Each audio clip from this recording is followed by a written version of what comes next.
So we're going to unbox the pressure washer extension wand.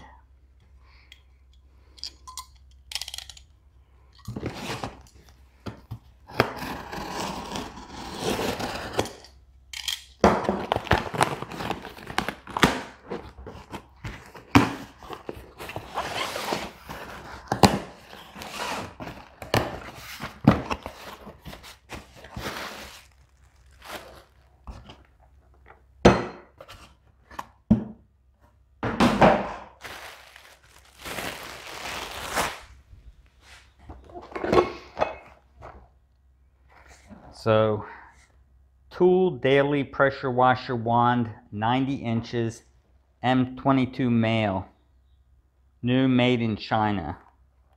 Gross weight 1.9 pounds. So let's open it up.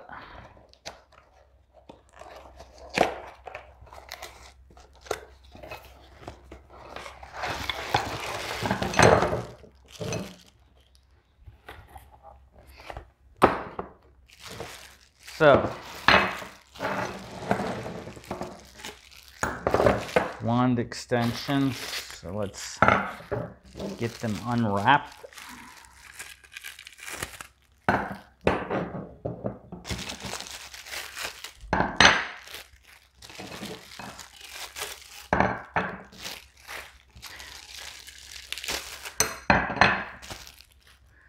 Now, there are no instructions with this.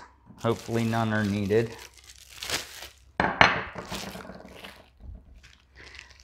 We have a bag of 1, 2, 3, 4, 5, 6, 7, 8, 9, 10 O-rings.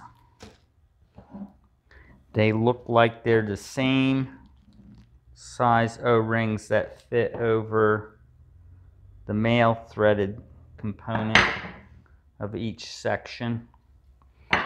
I'm assuming they're spares.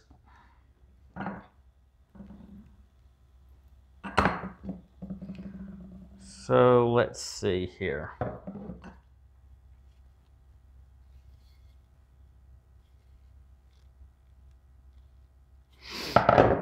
So I assume you can connect as many of these as you want. They just thread in to each other, depending on how long you want your extension. Let's make it the full length to start with, just to see how big this looks.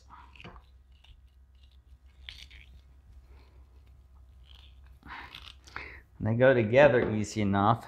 Everything's made out of aluminum with brass fittings and what look like nitrile O-rings.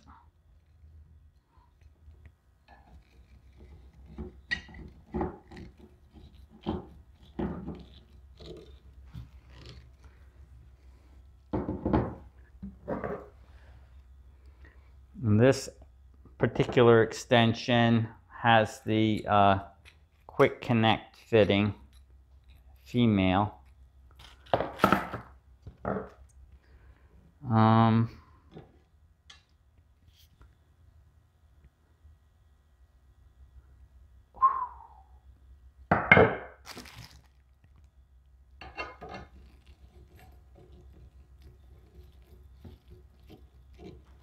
Okay. So 1, 2, 3, 4 pieces are identical, just plain extensions with no special fittings.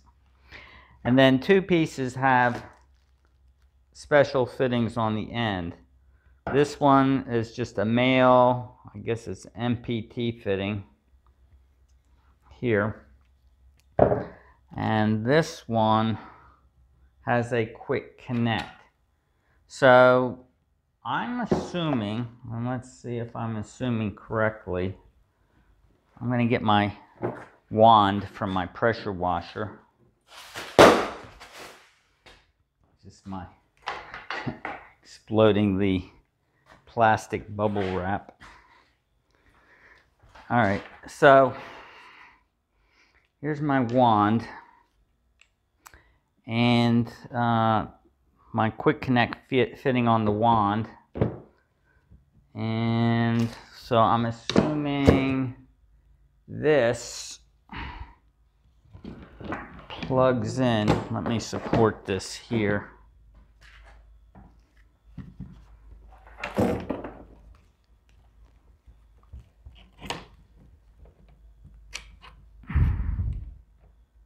No. That doesn't look like it's going to work. I'm going to pause this while I take a moment to figure this out.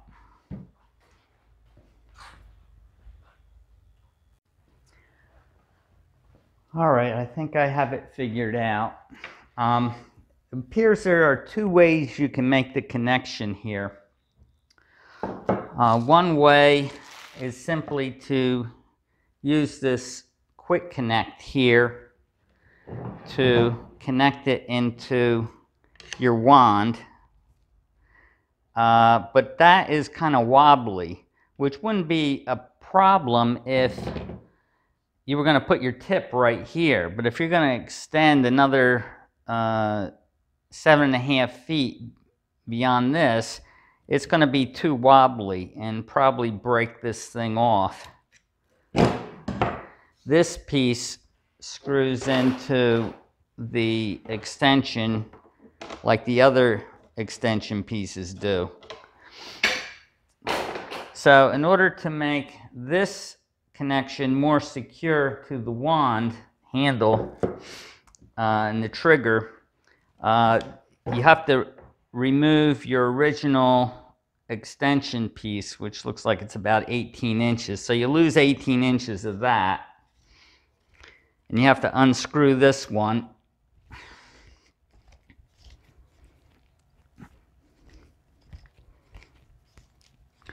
All right, so you pull that off of your original wand. You take this quick connect off of the extension piece that came with the extension set and screw that directly into the wand here.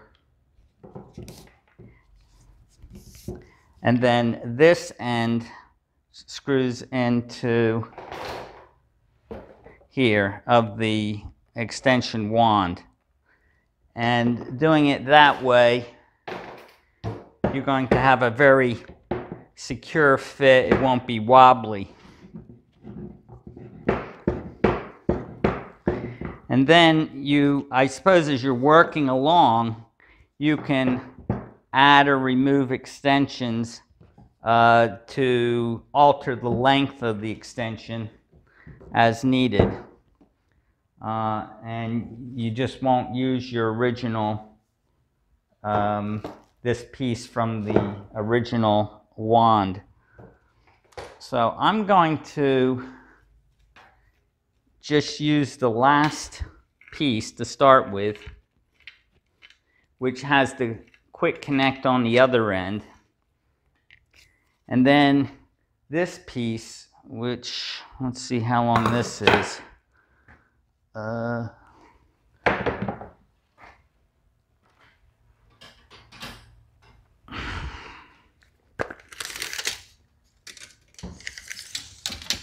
It's 5 feet long. That'll be your variable length that you'll extend. And each separate section, 1, 2, 3, 4,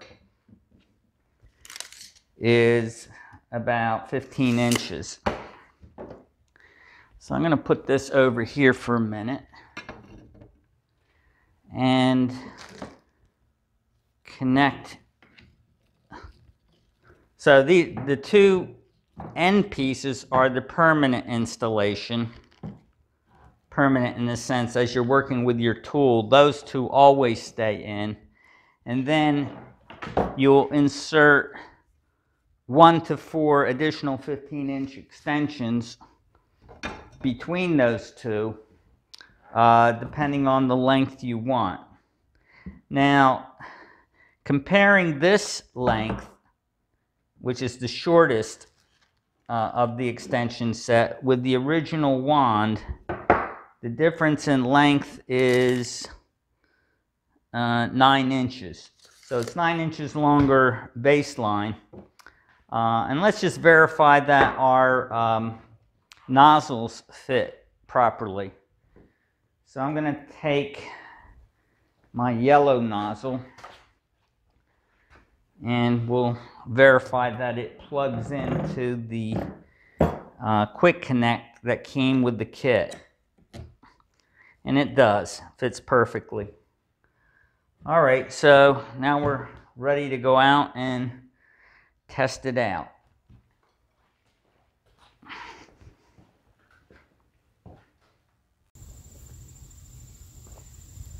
So we're going to take some initial measurements to see if we can figure out what length and angle works well to get the roof of that shed. So if I'm standing on the ground, that's not going to work. I climb up here. All right, so.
So let me summarize my final thoughts on this tool.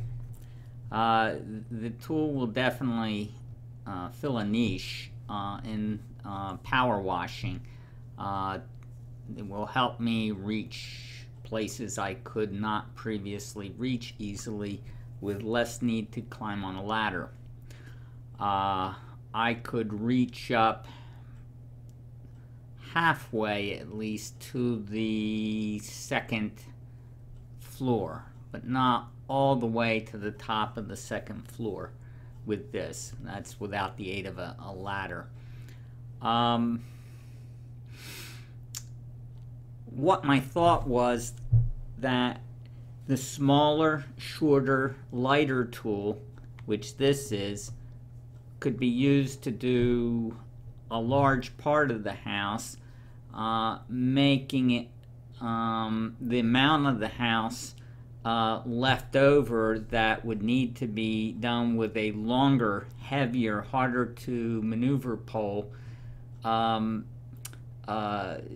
wouldn't be that much of it you'd have to do, so that this wand is fairly easy to maneuver, providing you don't put something heavy on the end of it like a surface washer like I did in the video. But assuming you just have a nozzle at the end, it would not tire you out too much to do your whole house and get up halfway to the second floor with this. Then you could use a 16 or a 24-foot extension and do the rest. The longer, you would gradually increase the length, not using any longer than you need initially to minimize the effort and force you had to put into it to control the long extension wand. So that's my thought. So yeah, this will definitely be a useful tool. You've got to be careful on how much weight you put on the end, because I found that when I put the surface washer head on the end of the extension wand, it's the angle, the weight of it was digging into the O-ring, and I think if I had persisted in doing that for a long time, it would have damaged the O-rings there. So I ended up putting the surface washer back on the original wand, which is stronger than this extension set, for doing the fence. Now let me tell you, this is the first time I used the surface washer on the side of the shed and the fence, and I was really impressed with how quickly I was able to clean the side of the shed and the fence with that surface washer. Now that's a little hard to maneuver because you've got that heavy weight at the end of the pole, but it cleans it so fast. I mean, I finished that entire fence, which is a really long fence. You couldn't see the whole fence in the video, but it's a long fence, and normally it takes me a long time to do that fence with just a normal pressure washer wand and a normal spray head. But with that surface washer, I mean, you saw how fast, it was taking like a 15-inch swath with each pass and cleaning it in one pass. And that really went fast. I would say it must have gone at least 3 times faster than normal using the pressure washer or the surface washer compared to just a regular nozzle. So that was impressive. And then I tried the surface washer on the vinyl siding of my house, and I got the same results. I mean, it just extremely efficiently cleaned that. So that's something I hadn't tried before and really worked out well. So, you know, if you don't have one of those surface washers, I have another video that I made on my channel where I demoed using the surface washer on the sidewalk going to my house from the driveway to the front steps. And so you can, if you're interested, you could look at that video. But yeah, that worked out well. So yeah, I would give this a thumbs up, recommend it. Be careful with it. It's not a super heavy duty tool. It does bend a little bit, but it's light. It's easy to maneuver. Yeah, it's going to be harder to maneuver than if you didn't use an extension, but I did not have any significant difficulty with it. Perhaps leaning over when I was standing on the ladder and trying to reach out horizontally, that was a problem. Oh, another issue is this extension, compared to others that you'll find on the internet, does not come with any kind of bend tool that helps you get at an angle. Some of them come with other tools come with gutter cleaning attachments that either bend or make a U to better spray the surface of a roof or a gutter. This does not come with those. So either buy a different kit or look for an attachment, some kind of extension that will allow you to make that angle. So that was, I guess we could take a point off for it not having some sort of angle attachment or accessory to use with this. That will create a problem in some instances. Probably not from just standing on the ground, because when you're standing on the ground, you have at least a 30-degree, if not more, angle as you're going across the side of the siding. So I hope you found this video useful, and if so, give it a thumbs up. Thanks.